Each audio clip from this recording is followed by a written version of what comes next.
Sa baybayin ng maliit na baryo ng San Sebastian, sa gilid ng isang malawak at maalong dagat, nakatira si Ronron, isang payat at maitim na mangingisdang halos kasing itim na ng lambat na lagi niyang bitbit.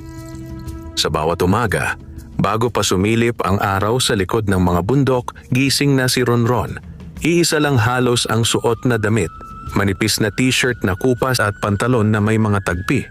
Minsan pati tsinelas niya ay punit-punit na, tinali lang ng nylon na lubid para magtagal pa ng kaunti. Lumaki si Ronron sa kahirapan. Bata pa lang siya nang pumanaw ang kanyang ama na isa ring mangingisda, nalunod sa gitna ng bagyo. Simula noon, ang ina na lang niya ang kumayod sa paglalabada at pagtitinda ng kakanin sa kanto. Nang medyo lumaki na ang katawan ni Ronron, sumama na siya sa mga bangkang pangisda sa baryo bilang katulong, tagahila ng lambat, tagasilid ng huli at minsan tagtimon ng bangka kapag pagod na ang matanda. May sarili siyang lumang bangka na minana mula sa ama. Baluktot ang kahoy, may mga siwang sa gilid, pinupuno ng epoxy at piraso ng tela para lang hindi tuluyang lumubog. May maliit din siyang kulambo na ginawa niyang lambat. Hindi gaanong malaki, hindi gaanong bago, pero sapat na para may maihain man lang sa hapag. Sa bawat balik niya galing dagat, madalas ay kaunti lang ang dala niyang isda. Minsan 3, minsan 5, minsan wala. Kapag maganda ang huli, diretso siya sa palengke para ibenta kahit magkano lang. Kapag kaunti, sa bahay na lang, ulam nila ng ina niya at ng kapatid niyang si Lira, isang dalagitang maagang huminto sa pag-aaral dahil sa kakulangan ng pera. "Kuya, okay lang kahit tuyo na naman tayo mamaya," sabi minsan ni Lira, pilit na nakangiti habang hinihiwa ang maliit na pusit na nahuli ni Ronron. "Tigil-tigilan mo yang ganyan," sagot ni Ronron. "Balang araw, hindi na tayo kakain ng tuyo araw-araw. Magkakapera rin ako, makakabili tayo ng mas maraming pagkain. Makakapag-aral ka ulit." Tumingin sa kanya ang ina nilang si Aling Mercy. Napailing pero may bakas ng pag-asa sa mga mata. "Huwag mong masyadong pilitin ang sarili mo, anak. Baka masyadong mabigat iyang dinadala mo sa dibdib." "Ma, kaya ko pa. Basta may bangka, lalangoy ako," sagot ni Ronron habang nag-aayos ng lambat sa may pintuan ng kanilang barong-barong. Pero sa baryo, hindi lahat naniniwala sa pangarap niya. May mga kabarangay siyang laging handang mangutya. Si Ronron na pangarap lang ang malaki. Sigaw ng isang tambay sa tindahan. "Sira-sira ang bangka, sira-sira ang buhay. Kung ako sa'yo, sumama ka na lang sa amin sa malalaking bangka," sabi ni Nardo, isa sa mga veteranong mangingisda na nagtratrabaho sa ilalim ni Kapitan Dado, ang pinakamayaman at pinakamakapangyarihang tao sa baryo. "Pero siyempre, hati lang kita sa kita at kung ano lang ang ibigay sa iyo." Ngumiti si Ronron, kahit ramdam niyang may halong pang-aalipusta ang alok. "Salamat, Kuya Nardo, pero susubukan ko muna kung hanggang saan kakayanin ng bangka ko. Baka sakaling palarin." "Palarin?" singit ni Dario, tambay na nakasandal sa poste. "Ang palarin yung may puhunan. Ikaw, anong meron ka? Bangkang nilulumot? Lambat na may butas?" Pinili ni Ronron na tumahimik. Sanay na siya sa kantiyawan. Mas pipiliin niyang magtiyaga kaysa sumuko. Isang gabi, habang ang langit ay puno ng bituin at manipis ang ulap, nagpasya si Ronron na pumalaot ng mas malayo kaysa dati. Mahina ang huli niya nitong mga nagdaang araw. At kapag hindi siya makakabenta kinabukasan, wala silang pambili ng bigas. "Anak, siguraduhin mong maingat ka, ha?" sabi ni Aling Mercy habang inaabot ang maliit na garapon na may kandila sa loob na nagsisilbing lampara sa bangka. "Opo, ma. Hindi na po ako masyadong lalayo," pagsisinungaling ni Ronron. "Babalik din po ako bago sumikat ang araw." Tumingin sa kanya si Lira, may halong pag-aalala. "Kuya, mag-ingat ka. Nabalitaan ko kagabi may malalaking alon daw sa bandang malayo."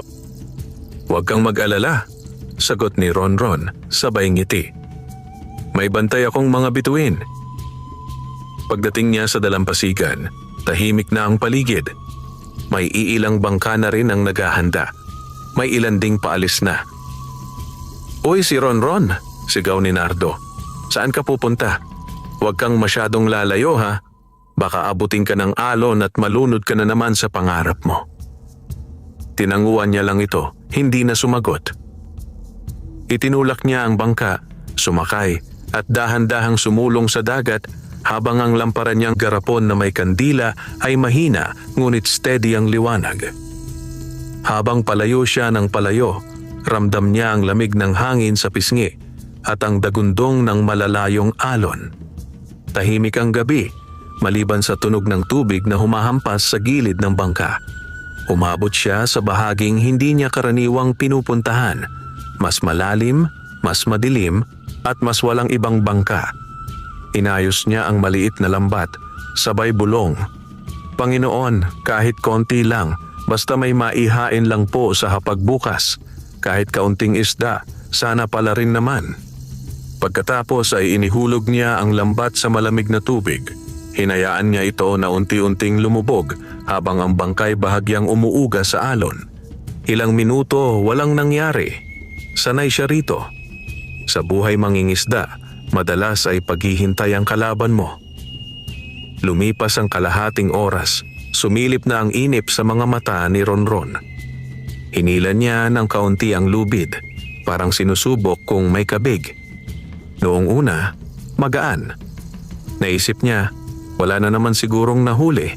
Pero nang hilain niya ulit, bigla itong bumigat. Muntik na siyang mapaatras. Uy! Bulong niya sa sarili. Parang mabigat ha. Mas madiing hinila ni Ronron ang lambat. Ramdam niya ang bigat na parang may isang malaking sako ng buhangin sa dulo. Kumabig ang bangka. Kumabog ang dibdib niya. Baka malaking isda o baka kumpol-kumpol na isda. Sapat na para makabenta ng marami bukas. Isa-isa niyang iniyahon ng lambat. Malamig ang tubig, dumadaloy sa kanyang braso.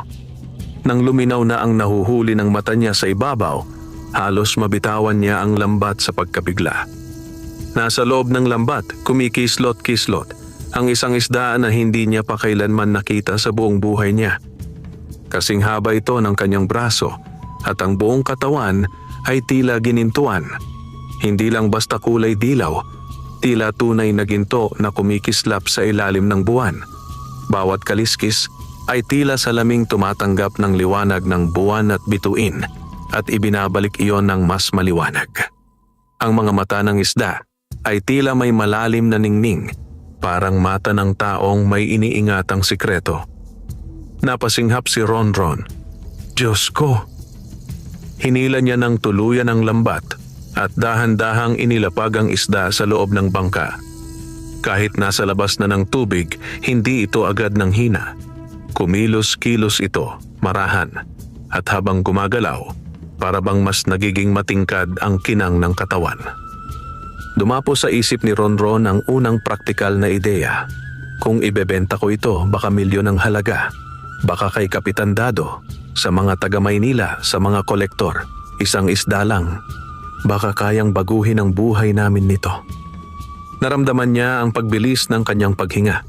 Naisip niya ang ina niyang namimilipit sa likod tuwing naglalaba, si Lira na nagsasayang ng talino dahil hindi makapag-aral, ang barong-barong nilang butas ang bubong. Pero sa gitna ng pag-iisip niya, may kung anong kakaiba ang nangyari. Sa tahimik na gabing iyon, sa gitna ng malalim na dagat, may narinig siyang boses. Hindi galing sa paligid, hindi galing sa hangin. Tila galing sa loob ng kanyang isip, ngunit malinaw na malinaw.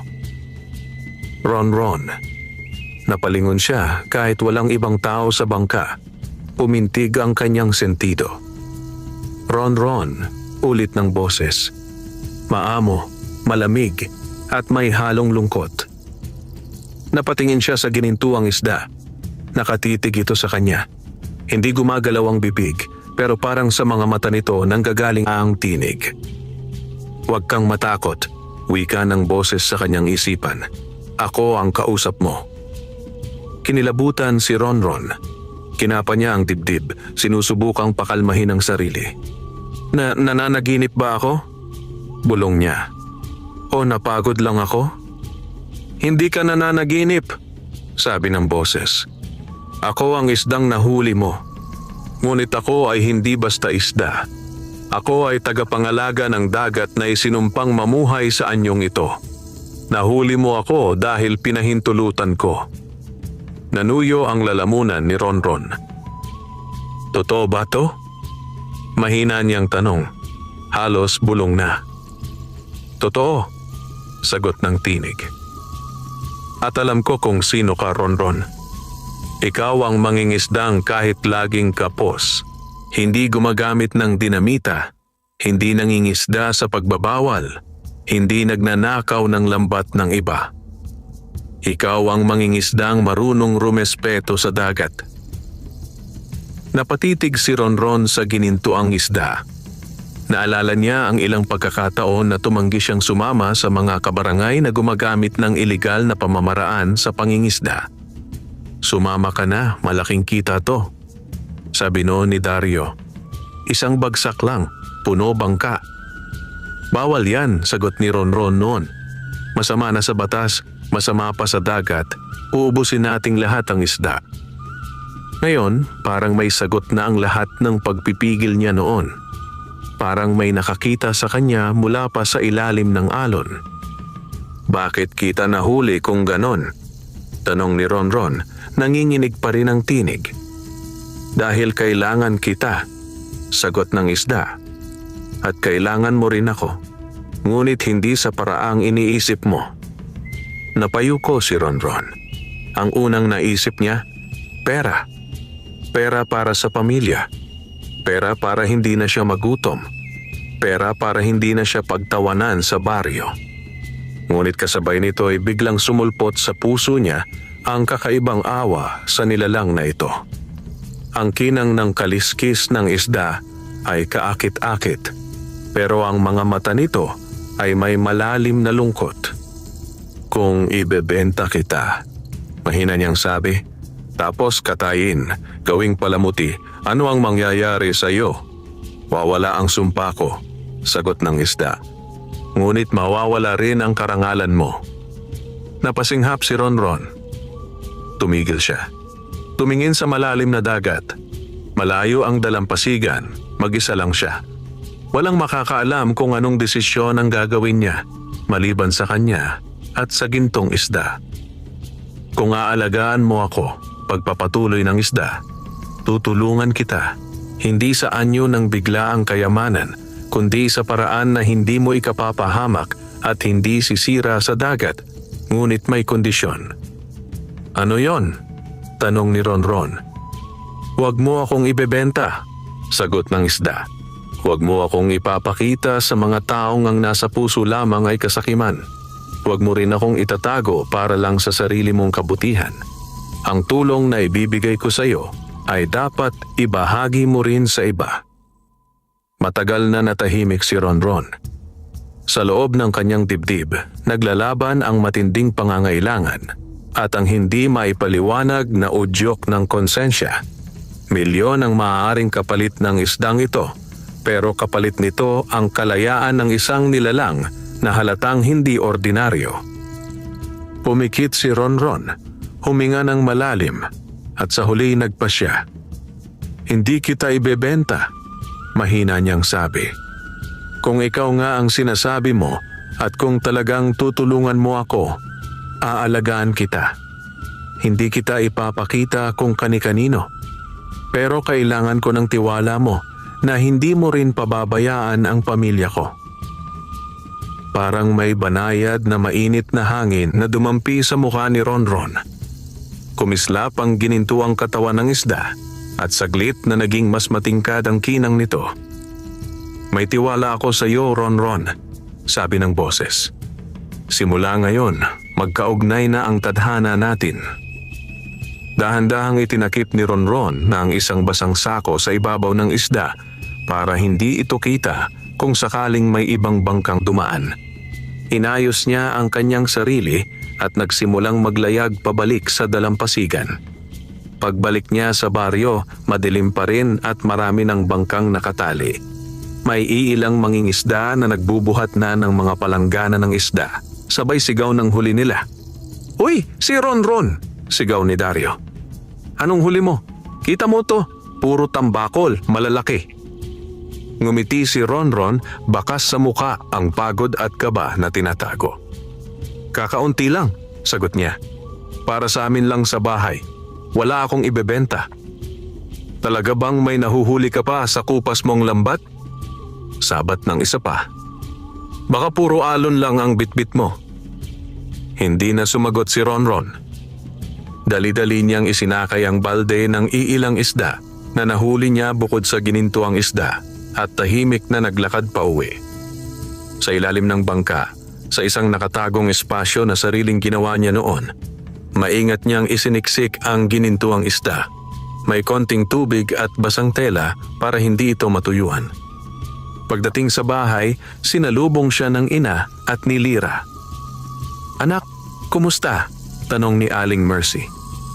"Mukhang pagod na pagod ka ah." "Medyo malayo po ang napuntahan ko," sagot ni Ronron.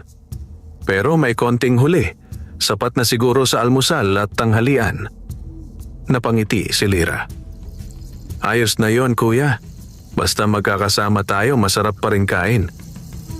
"Mali," sabi ni Ronron, halatang may kinikimkim. "May itatago lang ako sa likod ng bahay. Huwag na huwag ninyong sasabihin kahit kanino ha, kahit kanino sa baryo." Nagkatinginan ang mag-ina, nagtataka. "Ano na namang pinasok mong kalokohan kuya?" Biro ni Lyra, pero may halong kaba. "Hindi kalokohan," sagot ni Ronron. "Basta pagtiwalaan niyo muna ako. Saka ko na ikukwento sa inyo pag sigurado na ako." May maliit na balon ng tubig sa likod ng bahay. May tabing na kawayan. Doon nagdesisyon si Ronron na pansamantalang paglagyan ng ginintuang isda. Gumawa siya ng parang malaking batya gamit ang pinagtagpi-tagping tabla at plastik. Nilagyan ng malinis na tubig dagat na kinuha niya mismo ng palihim pabalik sa dalampasigan. Nang masiguro niyang maayos na ang timpla ng tubig, sa kanya dahan-dahang inilipat ang ginintuang isda mula sa taguan sa bangka papunta sa maliit na lagunang iyon sa likod ng bahay. Nang makalubog ang isda sa tubig, tila mas nagliwanag ang kulay nito. Umikot-ikot ito, tila nagpapasalamat. "Salamat Ronron," sabi ng boses sa kanyang isip. "Dito muna ako. Huwag mo akong pakakainin ng kahit anong masama sa dagat. Ang kailangan ko lang ay malinis na tubig at ang pangakong pagbabantay mo." "May tanong ako," bulong ni Ronron. Nakatalikod sa bahay para walang makahalata. "Paano mo ako matutulungan?"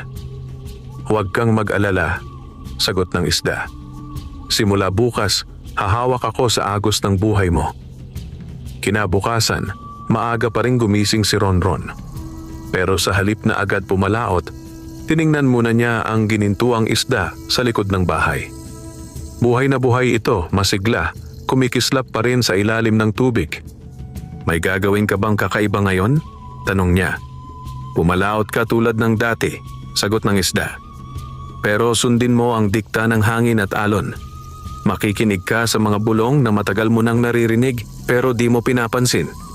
Hindi na masyadong inintindi ni Ronron ang hiwagang iyon. Pumalik siya sa dalampasigan, dala ang lambat at ang lumang bangka. Doon na naman ang mga kakilala niyang mangingisda. "Uy, maaga ka pa rin," sabi ni Nardo. "Siguro desperado na sa huli." "Wala namang bagong balita, Nardo," sagot ni Ronron, pinipiling maging magalang. "Sa bagay, kung wala kang tiyaga, wala kang isda." Natawa ang iba, pero si Nardo ay umiwas na lang. Nang nasa dagat na siya, dinala siya ng kanyang instinct sa ibang direksyon. Hindi ito ang karaniwang lugar na pinupuntahan niya. Parang may humihila sa kanya na pakanan, palayo sa kumpulan ng ibang bangka. "Dito?" tanong ng isip niya. "Diyan," sagot ng boses ng isda sa loob ng kanyang kamalayan. "Ihulog mo ang lambat." Ganun nga ang ginawa niya. Nihulog niya ang lambat sa malalim na bahagi at ilang sandali pa lang ang lumipas nang maramdaman niya agad ang bigat nito. 1, 2, 3 hila. Puno. Puro matatabang galunggong, tulingan at ilang malalaking talakitok. Namilog ang mga mata ni Ronron. Grabe, bulong niya. Parang alam na alam mo. Hindi lang ito para sa'yo, sabi ng boses. Pero ikaw ang unang makikinabang dahil ikaw ang unang naniwala. Tandaan mo ang sinabi ko, huwag sa kasakiman, huwag sa panlalamang. Sa pagbalik niya sa baryo, halos mapatigil ang mga tao sa paglakad nang makita ang laki ng huli niya. Sa unang pagkakataon, si Ronron ang may pinakamalaking dalang isda sa umagang iyon. Uy, tingnan niyo to! Sigaw ng isang bata. Si Kuya Ronron, ang daming isda. Imposible yan, sabi ni Dario. Lumapit at sinilip ang laman ng bangka. Saan ka ng isda? Sa dagat, simpleng sagot ni Ronron. Huwag kang sarkastiko, singhal ni Nardo. Saan banda? Basta, tugon ni Ronron, mahinahon pero matatag. Pinagpapala ng tiyaga siguro. Baka may ginamit kang kung ano, mungkahi ng isa pa. Baka balang araw, maubos ang isda sa laot dahil sa iyo. Kung gusto niyong sumama, wala namang problema, sabi ni Ronron, kahit alam niyang hindi niya pwedeng ibunyag ang buong katotohanan. Pero hindi ako gumagamit ng bawal. Lumapit si Kapitan Dado, ang lalaking may malaking tiyan, makapalang gintong kadena sa leeg, at laging nakasuot ng mamahaling t-shirt kahit nasa tabi lang ng dagat. Balita ko, maganda ang huli mo ngayon, Ronron, sabi ni Kapitan. Nakangiti pero may kapilyuhan ang tingin. Magkano ang benta mo? Baka gusto mong sa akin ka magbenta lahat, cash ko babayaran. Salamat po, Kapitan, sagot ni Ronron, magalang. Pero sa palengke na lang po ako diretso. May mga suki po akong matagal na. Tumaas ang kilay ni Kapitan Dado. Ganon ba? Sige, pero tandaan mo, sa baryo na to, mahirap umangat nang hindi dumadaan sa akin. Hindi na umimik si Ronron, ngunit sa puso niya, may maliit na sindi ng apoy na nagsimulang lumaki. Ayaw niyang maging alipin ng kung sinong may pera. Kung tutulungan siya ng tadhana, gusto niyang marangal ang paraan. Lumipas ang mga araw. Halos gabi-gabi, may parang bulong na gumagabay kay Ronron kung saan maglalatag ng lambat. Hindi naman laging napupuno pero lagi ng sapat, madalas sobra pa. Nabayaran niya ang mga utang nila sa tindahan. Nabili niya ang bagong lambat. Napagawa niya ang ilang butas sa bubong nila. Nakabili sila ng totoong bigas, hindi na hinahaluan ng mais o kamote. Hiho, ang laki ng ipinagbago ng mga huli mo nitong mga nakaraang linggo, sabi ni Aling Mercy habang inaayos ang bagong bilingkalan. Parang may grasya na dumating sa buhay natin. Ngumiti lang si Ronron. Basta po ma, pangako ko sa inyo, hindi ko ito gagamitin sa masama. Si Lira, nakaupo sa tabi, bitbit ang librong hiningi pa niya sa kaklase. Kuya, pwede na kaya ulit akong mag-aral? Yan ang isa sa una kong gagawin, sagot ni Ronron. Mag-i-enroll ka ulit. Hindi pwedeng sa baryo ka lang mauubos. Marami kang kayang marating. Habang unti-unting gumiginhawa ang buhay nila, hindi rin nakaligtas sa mata ng baryo ang pagbabago. May naiinggit, may nagtataka, may humahanga. Baka naman may anting-anting yan, sabi ng iba. O kaya naman nakapulot ng kayamanan. Masipag lang yan, sagot ng iba pa. Matagal na siyang nagsasakripisyo, ngayon lang siguro siya pinalad. Ngunit si Kapitan Dado, hindi kontento sa simpleng paliwanag. Isang gabi, pinatawag niya si Nardo at Dario. Alam kong may tinatago yan si Ronron, sabi ni Kapitan, umiikot ang basong may alak sa kamay. Hindi pwedeng basta swerte lang. Ayaw kong may umaangat sa baryong to nang hindi ko alam kung paano. Ano pong gusto niyong gawin namin, Kap? Tanong ni Nardo. Alamin niyo kung anong sikreto niya, tugon ni Kapitan. Kung may lugar siyang pinupuntahan, kung may gamit siyang kakaiba, kung sino ang kausap niya, at kung may nahanap kayo, akin na yon. Samantala, sa kabilang dulo ng baryo, sa likod ng bahay nila Ronron, payapang lumalangoy ang ginintuang isda sa maliit na imbakan ng tubig. Tuwing gabi, dumadalaw si Ronron, dala ang isang tabo ng malinis na tubig dagat na kinukuha pa rin niya ng palihim. "Kamusta ka na?" bulong ni Ronron habang pinapanood ang banayad na paglangoy ng isda. "Mabuti," sagot ng boses sa kanyang isip. "Nakikita ko ang pagbabago sa buhay mo. Ngunit tandaan mo, hindi pa dito nagtatapos. Marami pang susubok sa iyo." "Ano ang totoo mong pangalan?" tanong ni Ronron. Minsang umupo sa tabi ng lagunang iyon ng mas matagal kaysa dati. "Matagal na panahon na simula nang huli kong ginamit ang pangalan ko," sagot ng isda. "Ngunit maaari mo akong tawagin sa pangalang ginamit sa akin ng mga sinaunang mangingisda. Amisla, tagapangalaga ng agos at ng mga nilalang sa ilalim ng dagat." "Amisla," ulit ni Ronron. "Bakit ka sinumpa?" "Naging saksi ako sa kasakiman ng mga tao," sagot ni Amisla. "May panahon na ako'y malayang nilalang sa ilalim ng dagat, tagabantay ng mga bahura at mga isda. Ngunit dumating ang panahon ng walang habas na pagsira ng mga tao. Dinamita, lason, tambak ng basura. Nakiusap ako sa ilang pinuno noon na itigil iyon, pero tinuya nila ang mga babala ko. Isang araw, napilitan akong gamitin ang aking kapangyarihan laban sa kanila. Nalunod sila sa bagyong pinatawag ko. Dahil sa galit na yon, isinumpa ako ng mas matandang espiritu ng dagat, mamuhay sa anyo ng isang isda, umaasa na balang araw may taong pipili sa kabutihan kaysa kasakiman at doon matatapos ang sumpa. Kung ililigtas kita sa sumpa na yan, ano ang mangyayari? Tanong ni Ronron. Kung sakaling dumating ang araw na ikaw ay pipili para sa ikabubuti ng nakararami, kahit ipagsapalaran mo ang sarili mong kaginhawahan, doon matatapos ang sumpa ko, sagot ni Amisla. At ikaw, bibigyan ka ng dagat ng biyayang higit pa sa hiniling mo. Hindi sumagot si Ronron. Pero sa loob niya, may gumuguhit ng malalim na pag-unawa. Hindi lang pala ito tungkol sa pera, hindi lang tungkol sa sarili niyang pamilya. Mas malaki rito ang nakataya. Ilang linggo pa ang lumipas. Nag-enroll na ulit si Lyra sa paaralan.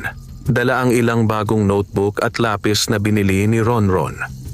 Nakapagtabi na rin sila ng kaunting ipon sa maliit na lata sa ilalim ng kama. Kahit paano, hindi na sila kasing hirap tulad ng dati. Isang araw, pinatawag si Ronron sa munisipyo. "Bakit daw, ma?" tanong ni Ronron habang nag-aayos ng damit. "Sabi ng mensahero tungkol daw sa pangingisda," sagot ni Aling Mercy. "Baka may bagong patakaran." Sa munisipyo, sinalubong siya ng sekretarya at dinala sa opisina ni Kapitan Dado, na ngayon ay nakaupo sa malaking silya. May malaking larawan sa likod na may kasamang ilang opisyal. "Umupo ka, Ronron," sabi ni Kapitan, nakangiting may laman. Umupo si Ronron, bahagyang kabado. "Ano po ang may paglilingkod ko?" "Tuloy-tuloy ang magagandang huli mo nitong mga nakaraang buwan," panimula ni Kapitan. "Marami ang humahanga sa iyo. Ikaw na yata ang isa sa pinakaproduktibong mangingisda sa baryo. At bilang kapitan, gusto kong mapakinabangan ng buong baryo ang talento mo." "Paano po?" tanong ni Ronron. "Simple lang," sagot ni Kapitan. "Gusto kitang gawing pangunahing mangingisda sa kooperatiba ko. Bibigyan kita ng mas malaking bangka, mas maraming lambat at ilang tauhan. Sa ilalim ng pangangalaga ko, lalaki pa ang kita mo.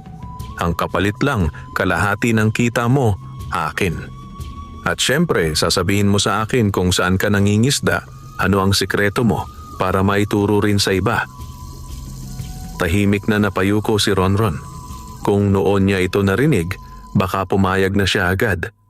Ngunit ngayon, may ginintuang isda sa likod ng bahay nila at may pangako siyang binabantayan.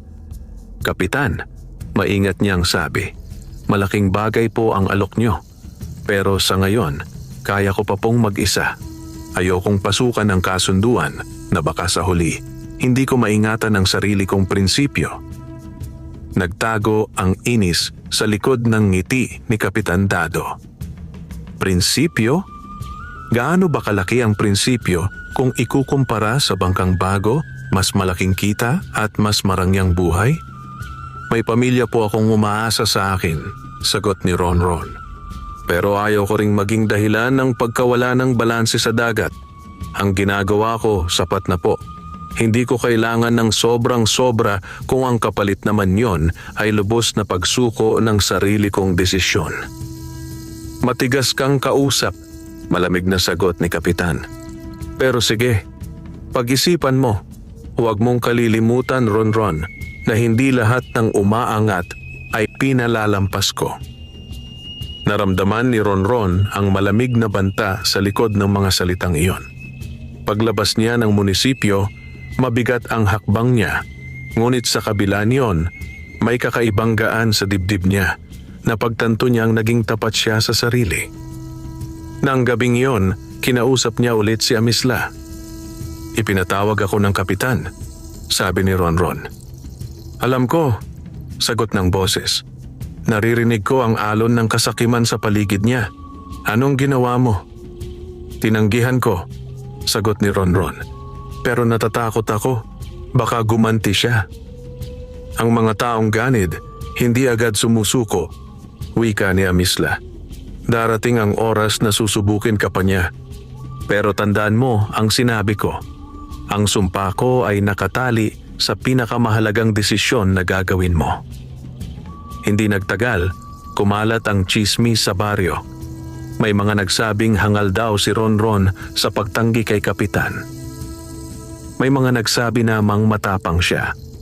At unang beses nilang nakitang may hindi yumuko sa Kapitan. Isang gabi, habang tahimik na natutulog ang baryo, may dalawang anino na gumapang sa likod ng bahay nila Ronron. Si Nardo at si Dario. May dala silang sako at maliit na ilaw. "Narinig mo yung bata?" bulong ni Dario. "May tinatago raw sa likod ng bahay nila. Baka totoong may kayamanan o kakaibang isda." "Kung ano man yon, para kay Kapitan yon. At syempre, may parte rin tayo," sagot ni Nardo. Dahan-dahan nilang tinanggal ang ilang piraso ng kawayan na nagsisilbing harang sa likod. Doon, sa ilalim ng pagitan ng mga anino at ng kaunting liwanag, nasilayan nila ang kakaibang kislap.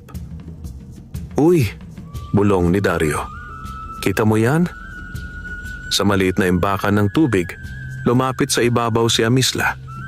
Kumikislap ang kanyang ginintuang katawan, malinaw na malinaw sa dilim. "Diyos ko!" nakangangang bulong ni Nardo. "Ginto, isda. Totoo nga, akin na yang sako," sabi ni Dario sabik. Bago pa magising si Ronron, bilisan natin. Sinubukan nilang isaloob sa sako ang isda.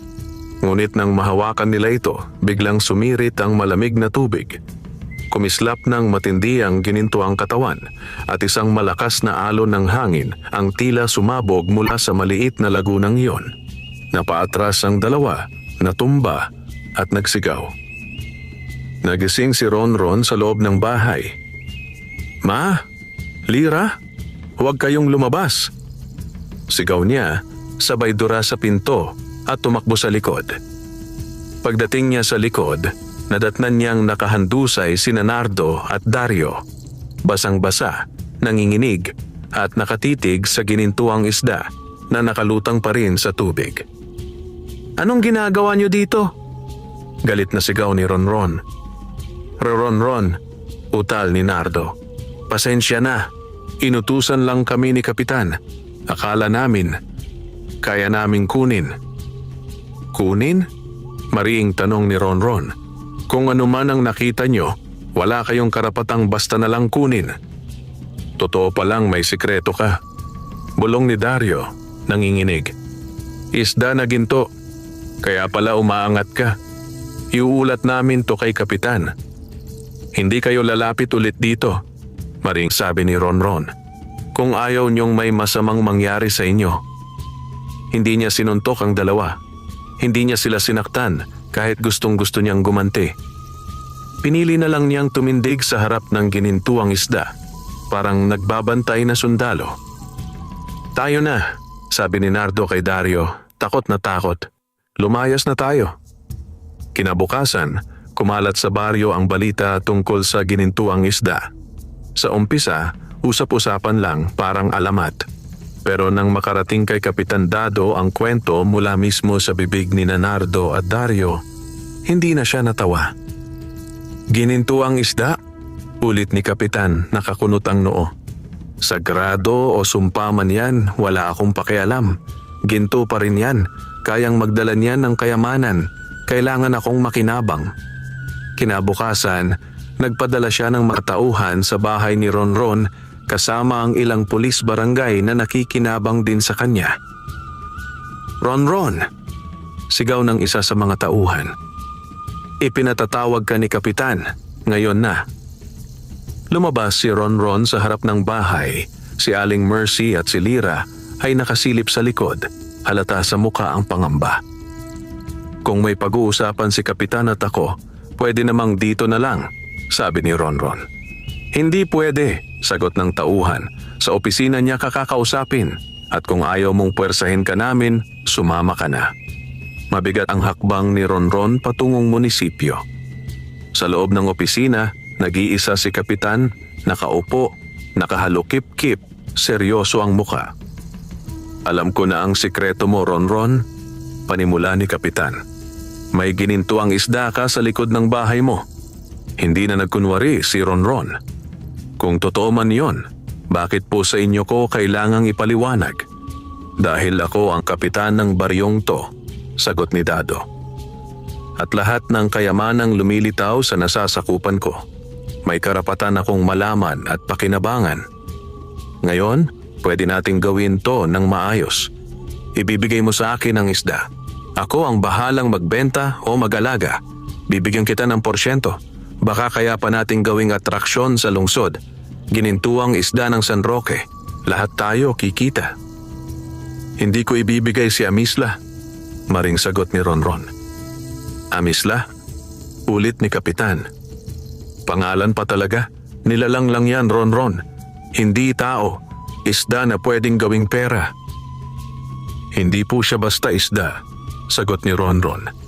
At kahit isda lang siya sa tingin nyo, wala kayong karapatang kunin yon mula sa akin. Ako ang nakahuli. Ako ang nagpasya na hindi siya katayin o ibenta. Inalagaan ko siya at hindi ko siya ipamimigay sa kasakiman. Tumigas ang panga ni Kapitan. Pag-isipan mo ang sinasabi mo. Wala kang abogado, wala kang kakampi. Lahat ng tao rito umaasa sa akin para sa ayuda, sa permit, sa trabaho. Isang salita ko lang. Pwede kang mawalan ng karapatan sa pangingisda. Pwede kitang ipasara. Pwede kong ipaaresto ka dahil sa ilegal na pag-aalaga ng kakaibang nilalang na walang permit. Kung may batas man na nagsasabing bawal mag-alaga ng isda sa sariling likod bahay, pakita niyo po sa akin, sagot ni Ronron. Nanginginig man ang kamay pero matatagang boses. Hindi mo naiintindihan, malamig na sabi ni Kapitan. Hindi lahat ng nangyayari may papel. May mga bagay na nangyayari dahil may kayang magpataw. Alam ni Ronron na hindi ito basta banta lang. Nakita na niya kung paano ipasara ni Kapitan ang maliit na tindahan ng isang balong matanda dahil ayaw magbenta ng alak. Nakita rin niya kung paano siraan ang isang barangay tanod na umayaw sa suhulan. Pag-uwi niya, agad niyang dinalaw si Amisla. Hinahanap ka niya, sabi ni Ronron. Tinititigan ang ginintuang isda. Gusto kanyang kunin, ibenta, gawing palabas, o baka katayin. Hindi ako dapat mapasakamay ng taong gaya niya, sagot ni Amisla. Kapag nangyari yon, hindi lang ikaw, Hindi lang baryo mo ang mapapahamak, kundi maging ang dagat. Ano ang dapat kong gawin? Tanong ni Ronron, halos desperado. Kung magmatigas ako, baka hindi na ako makapangisda. Baka puwersahin nila, baka pati pamilya ko madamay. Darating ang oras na kailangan mong pumili, sagot ni Amisla. Ang pagpiling yon ang magtatapos ng sumpa ko. Pero hindi ko maibibigay sa iyo ang eksaktong sagot. Tanging puso mo lang ang makakapili. Lumipas ang ilang araw na punang tensyon. Kaunti ang pumapansin kay Ronron sa dalampasigan. May mga umiiwas, takot na madamay sa away nila ni Kapitan. May iba namang palihim na humahanga sa paninindigan niya, pero walang lakas ng loob na ipakita iyon. Isang hapon, dumating ang bagyong matagal nang binabalita sa radyo. Malakas ang hangin, mataas ang alon. Pinagbawalan ang mga mangingisda na pumalaot. Nakakandado ang mga tindahan, nakasarado ang mga bintana ng bahay. Ngunit sa gitna ng unos, may mas malalang nangyayari sa dagat. Nakatanggap ng balita si Kapitan Dado mula sa isang kumpare sa lungsod. May mga dayong negosyante raw na handang magbayad ng malaking halaga para sa ginintuang isda, kung totoo man iyon. Isang halagang higit pa sa anumang naipon niya. Hindi ko pwedeng palampasin to, sabi ni Kapitan sa sarili. Kahit ngayong gabi, kukunin ko yon. Kaya kahit humahagupit na ang ulan, pinapunta niya ang ilang tauhan niya sa bahay ni Ronron. May dala silang sako, lambat at armas. Puwersahan nila itong kukunin. Sa gitna ng kulog at kidlat, narinig ni Ronron ang malalakas na katok sa kanilang pinto. "Ronron!" sigaw ng isang boses. "Buksan mo! Utos ni Kapitan!" Napatayo si Ronron mula sa kinauupuan. Napatili si Lira. "Kuya, anong gagawin natin?" "Ma, Lira, pumasok kayo sa loob. Huwag kayong lalabas anuman ang marinig nyo," maring sabi ni Ronron. Binuksan niya ang pinto. Nandoon ang 3 tauhan ni Kapitan, basang-basa, pero pursigido. "Nasaan ang isda?" Tanong kagad ng isa, hindi na nagpaligoy-ligoy. "Wala kayong karapatang pumasok sa bahay ko," sagot ni Ronron. "Wala kayong dalang kahit anong papeles o kautusan." "Hindi na kailangan yon," sagot ng isa pa. "Utos ni Kapitan. Kung ayaw mong kami ang maghanap, ikaw na ang maglabas." "Hindi ko ibibigay si Amisla," sagot ni Ronron. "Hindi siya sa inyo at lalong hindi siya para gawing laruan ng mga negosyante." "Ayusin mo ang salita mo," singhal ng tauhan. "Huwag mo nang palalain to." "Tanggapin mo na lang ang alok ni Kapitan," dagdag ng isa. "Pag binigay mo ang isda, bibigyan ka ng malaking pera. Makakaluwas ka pa sa Maynila, hindi ka na magugutom, hindi na maghihirap ang pamilya mo. Ikaw na mismo ang nagsasabi, mahalaga sa iyo ang pamilya mo." Tumigil si Ronron. Kumabog ang dibdib niya. Sa labas, humahagupit ang hangin, parang umiiyak ang kalikasan. Sa likod bahay, alam niyang nararamdaman ni Amisla ang lahat ng iyon. "Kung hindi ako pumayag?" tanong ni Ronron, mahina pero malinaw. "Puwersahan ka naming papasukin at kukunin namin yon," sagot ng tauhan. "At siguradong hindi na kayo mananatiling payapa rito sa baryo. Wala ka ng karapatan sa pangingisda. Baka pati bahay niyo pa, wala na." Ang bigat ng desisyon ay parang bato sa kanyang dibdib. Kahit sinong ama, kahit sinong kuya, kahit sinong anak, mahihirapan sa sandaling iyon. Sa isang banda, naroon ang kaligtasan at kaginhawahan ng pamilya niya. Sa kabilang banda, naroon si Amisla, ang ginintuang isdang nagbago ng takbo ng buhay nila at nagbigay ng pagkakataon sa kanya na umangat nang hindi sinisira ang dangal at kalikasan. Naalala niya ang mga gabi ng pagod at gutom bago dumating si Amisla. Naalala niya ang mga tawa ng mga kabarangay na nangungutya sa lumang bangka niya. Naalala niya ang pagngiti ng ina niyang si Mercy nang makatikim ito ng masustansyang ulam. Naalala niya ang mga matang kumikislap ni Lyra nang makabalik ito sa paaralan. "Kung ibibigay ko si Amisla, bulong ng puso niya. Ilang taon lang kaya tatagal ang perang makukuha namin? At pagkatapos noon, ano? Uubusin nila siya. Gagawin palabas, gagawing pagkakitaan, at sa huli baka pati dagat ay lalo pang masira. Tahimik siyang tumalikod sa mga tauhan at sa halip na papasukin sila, mabilis siyang tumakbo sa likod bahay. "Kuya!" sigaw ni Lyra, ngunit hindi na siya nakinig. Sa likod bahay, sa gitna ng ulan at hangin, nandoon si Amisla sa maliit na imbakan ng tubig, kumikislap, tila naghihintay sa sandaling alam na niyang darating. "Ron," sabi ng boses sa isip niya, mas malinaw kaysa dati. "Dumating na ang oras. Kung ipaglalaban kita rito," hingal na sabi ni Ron, "baka masaktan ang pamilya ko, baka mawalan kami ng lahat." "Kung ipagkakanulo mo ako," sagot ni Amisla, "maaari kang magkaroon ng ginhawa sa maikling panahon. Pero ang sumpa ko'y maililipat sa baryo, sa dagat, sa mga susunod na salinlahi. Uubusin nila ang yaman ng karagatan at wala nang maiiwan." Humigpit ang kamao ni Ron. Sa harap ng maliit na lagunang iyon, sa gitna ng unos, nalaman niya ang tanging tamang sagot kahit ito ang pinakamasakit. "Amisla," sabi niya, nangingilid ang luha sa mata. "Salamat sa lahat. Ngunit hindi ikaw ang dapat magdusa pa. Hindi rin dapat mas lalo pang masira ang dagat dahil lang sa takot ko. Kung ang tanging paraan para mailigtas ka at ang dagat ay ang pakawalan ka, gagawin ko." "Sigurado ka?" tanong ni Amisla. "Kapag ginawa mo to, malamang nakunin nila ang natitira sa iyo. Maaring mawalan ka ng hanap buhay. Maaring lalo kayong pag-initan." "Mas kaya kong tiisin ang kahirapan," sagot ni Ron, "kaysa ang konsensyang alam kong may ginawa akong masama para lang mabuhay ng maginhawa. At kung ang dagat ay mawawasak dahil sa kagustuhan kong yumaman, ano pang silbi ng kayamanan kung wala ng isda, wala ng kabuhayan ang lahat?" Parang may ngiting dumaan sa mga mata ng ginintuang isda. Iyan ang sagot na hinihintay ko sa loob ng mahabang panahon. Wala nang pag-aalinlangan si Ron. Sa gitna ng rumaragasang ulan, binuhat niya si Amisla mula sa maliit na imbakan, hindi alintana ang bigat at ang malamig na tubig.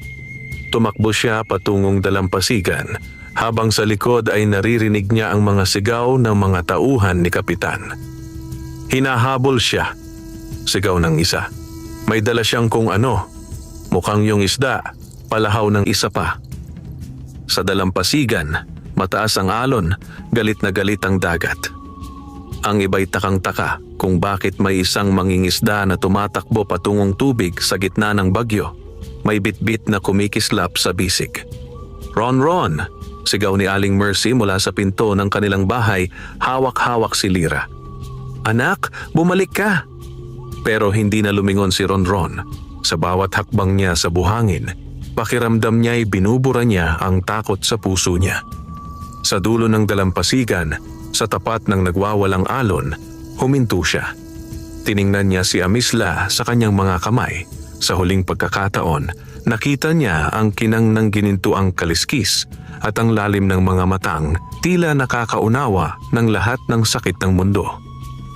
"Patawarin mo ako kung may pagkukulang ako," sabi ni Ron.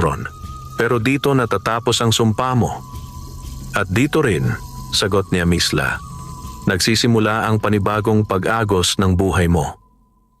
Kasabay ng kulog at kidlat, buong lakas niyang inihagis si Amisla sa gitna ng malakas na alon. Sa isang iglap, lumubog ang ginintuang katawan sa ilalim ng nagngangalit na dagat.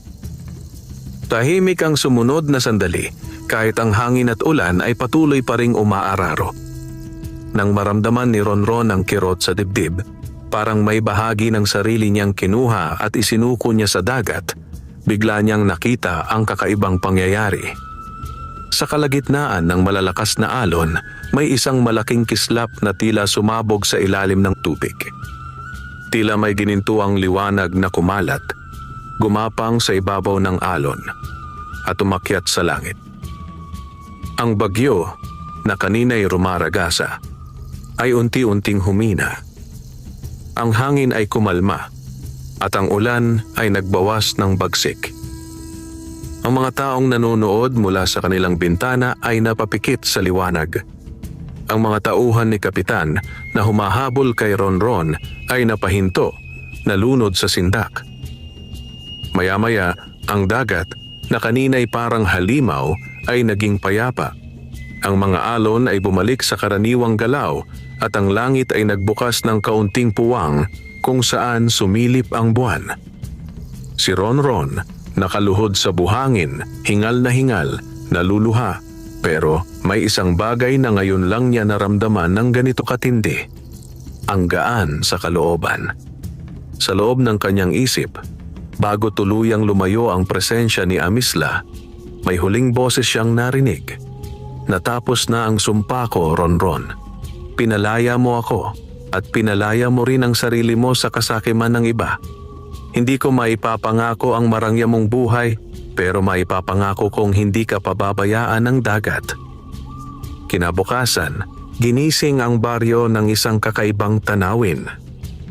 Sa dalampasigan ng San Roque, daan-daang isda ang naglalapit sa pampang, buhay na buhay, parang gustong magpamuhay kasama ng mga tao. Hindi sila patay, hindi sila inanudlang.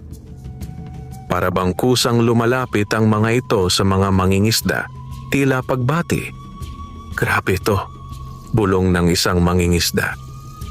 Hindi pa ako nakakita ng ganito karaming isda na malapit lang sa pampang. Parang pinili nila ang baryo natin, sabi ng isa pa. Si Ronron, nakatayo sa gilid, hawak ang lambat, hindi makapaniwala sa nakikita. Nang subukan niyang maghagis ng lambat, hindi nagtagal ay puno na agad ito ng isda. Hindi gininto ang isda pero sapat na, tama ang laki, malulusog. Habang nangyayari ito, si Kapitan Dado ay nakamasid mula sa may taas ng burol, hindi makapaniwala. Sa halip na kayamanan na siya lang ang makikinabang, naging biyayang para sa buong baryo ang kapalit ng isinukong ginintuang isda. Mula noon, nagbago ang takbo ng buhay sa San Roque.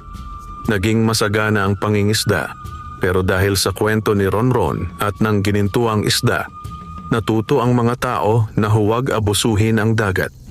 Ipinagbawal ang mga mapanirang paraan ng pangingisda. Nagkaroon ng kasunduan ng mga mangingisda na may mga bahagi ng dagat na hindi pwedeng puntahan para makapagpahinga ang mga isda at bahura. Si Ronron ang naging isa sa mga kinikilalang tagapagsalita ng mga mangingisda. Hindi bilang politiko, hindi bilang mayaman, kundi bilang taong napatunayang kaya niyang piliin ang tama kahit masakit sa kanya. Maraming kumumbinsi sa kanyang tumakbo bilang opisyal ng baryo, ngunit maingat siya. Sa halip na kapangyarihan, mas pinili niyang maging tagapangasiwa sa kooperatiba ng mga mangingisda, kung saan pantay-pantay ang kabahagi ng lahat. Si Lira ay nagsipag sa pag-aaral, inspirasyon ng sakripisyong ginawa ng kanyang kuya. Nagtapos siya sa kursong may kinalaman sa dagat at kalikasan. Pagbalik niya sa baryo, tinulungan niya ang mga kababayan nila na makipag-ugnayan sa mga grupo at institusyong tumutulong para mapangalagaan ang karagatan. Si Aling Mercy, habang tumatanda ay kumalma ang buhay. Hindi na kailangang magsunog ng likod sa paglalabada araw-araw dahil natutustusan na ni Ronron at ni Lira ang kanilang pang-araw-araw na pangangailangan.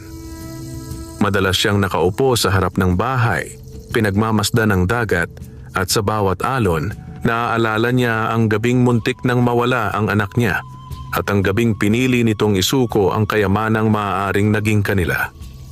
Minsan, sa kalmadong dapit hapon, mag-isa si Ronron sa dalampasigan, nakaupo, pinapanood ang mga alon.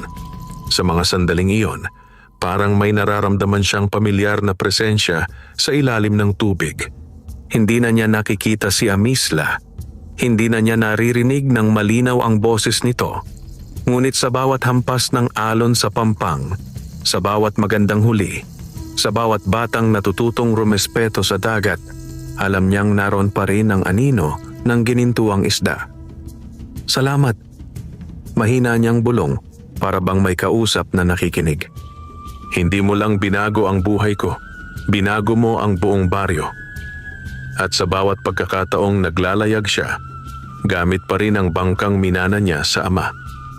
Ngayon ay maayos na at matibay na. Damang-dama niya na ang dagat ay hindi lamang basta hanap buhay.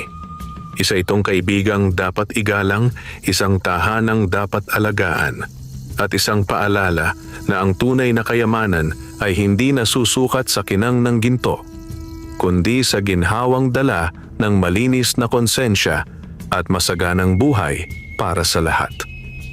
Sa huli, si Ronron, ang dating maitim, payat at pinagtatawa ng mangingisda, ay naging alamat sa kanilang baryo. Hindi dahil yumaman siya ng todo, kundi dahil sa sandaling ipinagpalit niya ang posibilidad ng marangyang buhay para sa kalayaan ng isang nilalang, at sa kabutihan ng dagat, pinili niyang maging tao. Taong marunong magmahal hindi lang sa pamilya, kundi pati sa mundong bumubuhay sa kanila. At sa tuwing may batang magtatanong sa mga matatanda tungkol sa kwento ng ginintuang isda, palaging sasabihin ng mga ito, sabay tingin sa kalmadong dagat. May mga pagkakataon sa buhay na haharap ka sa desisyong pipili sa pagitan ng ginto at konsensya. Tandaan mo ang kwento ni Ronron, dahil minsan ang pagbitaw sa pinakamakinang na kayamanan ang siyang tunay na magpapalaya sa iyo. Wakas.